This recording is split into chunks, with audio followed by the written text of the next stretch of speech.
Let's talk about the Brooklyn housing market. So, Manhattan and Brooklyn, a tale of two different cities. That's what it feels like. Brooklyn has been strong since COVID, and even before COVID, but during COVID, Brooklyn has taken off significantly and has skyrocketed. So I started working with a buyer January of 2025. We submitted an offer and multiple offers, best and final.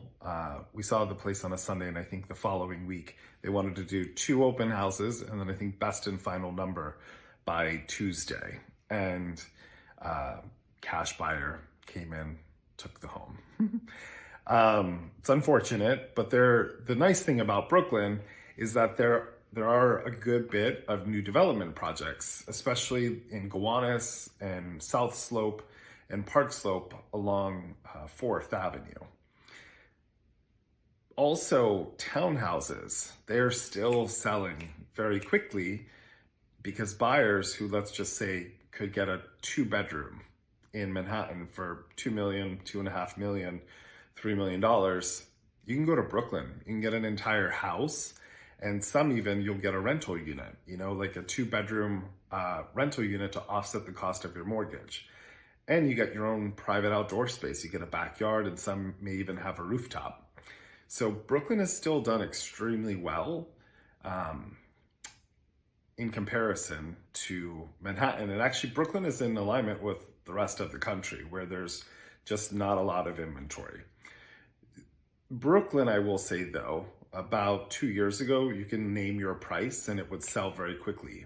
But about a year and a half ago, buyers started becoming a little bit more realistic, and it wasn't that like crazy feeding frenzy that we had during COVID, where people just wanted out of their apartment buildings and into like a townhouse, or a smaller townhouse that had been renovated into different not rental units, 1-bedroom or 2-bedroom units, where you'd get a little terrace and lots of sky and light and newer finishes. And of course, the pricing is also very different in Brooklyn. It's much more affordable.